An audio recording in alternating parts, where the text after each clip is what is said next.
పచ్చడి ఎలా తయారు చేయాలో చూద్దాము. మొదట మిరపకాయలన్నింటినీ ఇలా తీసుకొని కడిగి బాగా ఆరబెట్టాలి. ఆరిన తర్వాత మళ్ళీ ఇలా తొడిమెలన్నీ తీసుకోవాలి. ఎందుకంటే ముందే మనం తొడిమెలు తీసి కడిగితే ఇక్కడ నుంచి లోపలికి నీరు పోయి మనకు పచ్చడి చెడిపోతుంది.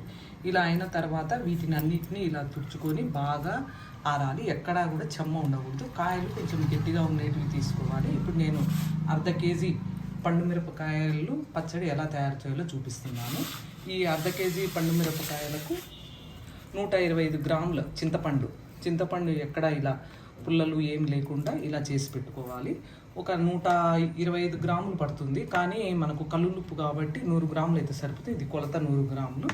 1 స్పూను మెంతి పొడి, 1 స్పూను వేయించినటువంటి ఆవాల పొడి, మనకు వెల్లుల్లిపాయలు కొన్ని తీసుకోవాలి. కొద్దిగా పసుపు వేసి ఇవన్నీ మిక్సీకి వేసుకుందాము.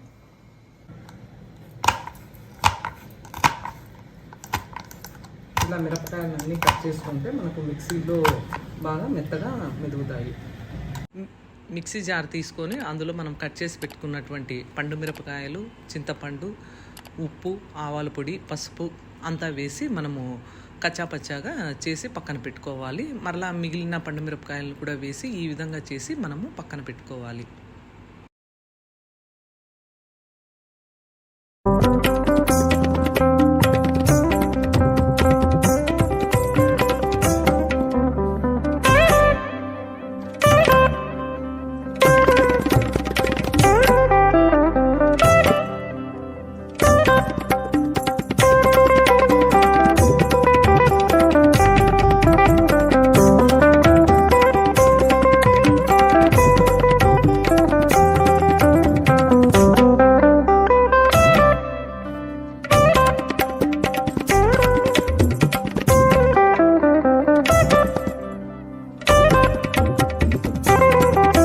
పచ్చడిని 3 రోజులు ఇలా నిల్వ ఉంచాలి. తర్వాత పచ్చడి ఇలా ఉంటుంది. ఇలా కచ్చాపచ్చాగా చేసుకున్నటువంటి పచ్చడిని మనము ఒక గ్లాస్ జార్లో కానీ లేదా టప్పర్వేర్ డబ్బాలో కానీ జాడీలో కానీ వేసి మనము స్టోర్ చేసుకోవాలి. ఇలా చేసుకున్న పచ్చడి తడి తగలకుండా ఉంటే మనకు 1-2 సంవత్సరంల వరకు నిల్వ ఉంటుంది. మనం అది ఫ్రిడ్జ్లో పెట్టుకుంటే కలర్ అస్సలు మారదు, అలాగే ఉంటుంది కలరు. పక్కన పెట్టుకుంటే కొద్దిగా ఒక 6 నెలల తర్వాత కొద్దిగా కలర్ చేంజ్ అవుతుంది. ఎక్కడా తడి తగలకుండా ఉంటే మనకు బూజు అది ఏమీ పట్టకుండా ఎన్ని రోజులైనా నిల్వ ఉంటుంది. ఇలా చేసుకున్న పచ్చడిని మనము ఎప్పుడు కావాలంటే అప్పుడు మనము పోపు పెట్టుకోవచ్చు. ఇప్పుడు కొద్దిగా పచ్చడి తీసుకొని మనం పోపు పెట్టుకుందాము. ఇప్పుడు స్టవ్ వెలిగించి ప్యాన్ పెట్టి అందులో నూనె వేయాలి. కొద్దిగా నూనె కొంచెం ఎక్కువనే పడుతుంది.